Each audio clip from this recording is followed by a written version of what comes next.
тузга чейин бар.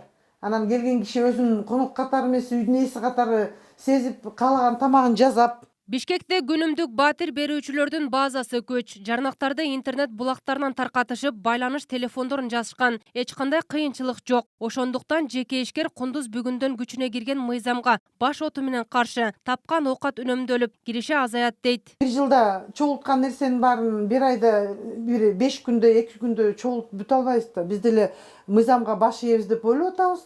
Биз деле деген убактысы келгенде жабылабыз. Анан эми бизге бир аз убакыт керек баары бирчи.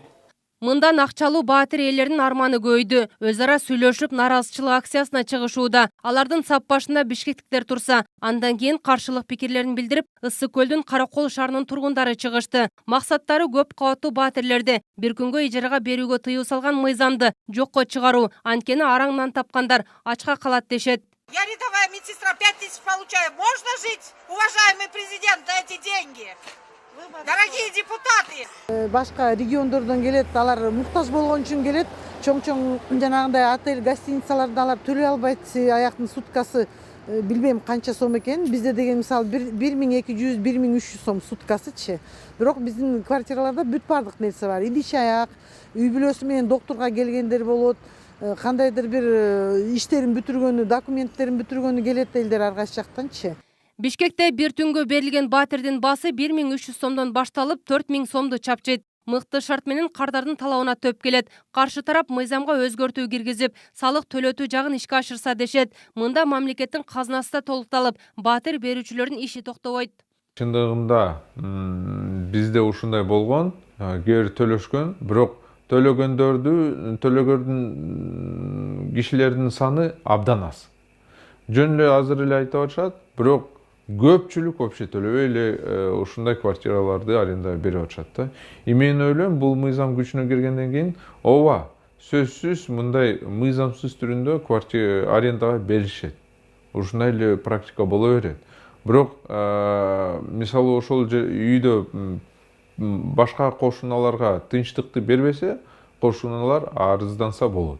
Бир коррупциялык жаңы схеманын пайда болушуна алып келиши да мүмкүн да. Ошондуктан мүмкүн ал Ички иштер министрлигинин өкүлдөрү менен сүйлөшүп алып, өз ара бири-бирине пара узатуу жолу менен ал нерсе дагы деле боло бериши мүмкүн. Мыйзам долбоорунун демилгечилери акыркы кездери көп кабаттуу үйлөрдө жашаган тургундардан даттануу көйгөнүн кошумчалашат. Кечкисин майрамдык шан шөөкөт менен башталып, аягы өз ара жаңжал менен бүтөт. Бул мыйзам азчылык эмес, көпчүлүктүн колдоосу менен ишке ашканын белгилешет. Патент төлөгөндөр да бар, төлөбөгөндөр бар. Основном биз азыр ассоциация создавать этип атабыз. Ошо ассоциация создавать эткенден кийин толук полностью шаардан билинет.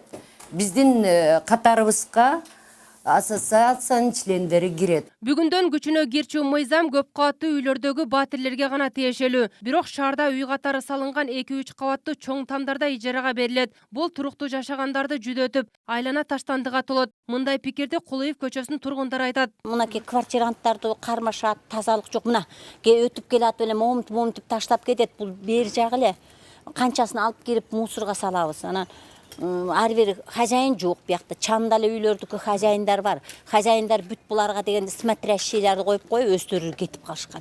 Только алар акча алганга эле келишет. Бул мыйзам жөн жерден чыкпаганы көпчүлүк үчүн белгилүү. Оң терс кайчы пикирлерди жаратканы менен элдин көмүскө көйгөйүн чечет. Анткени күч органдары өткөн жылы ижарага берилген баатирлерден чыккан чырдын саны 30% түзгөнүн билдиришти. Бүгүндөн баштап өлкө боюнча көп кабаттуу үйлөрдү бир күнгө ижарага берүү мыйзам долбоору толук кандуу күчүнө кирди. Көзөмөл иши күч органдарына жана аймактык башкармалыктарга жүктөлгөн. Бул алдыда канчалык деңгээлде жыйынтык берет? Азырынча бүдөмүк. Гүлзара Бакаева, Жээнбек Сагыналиев, Ынтымак, Бишкек.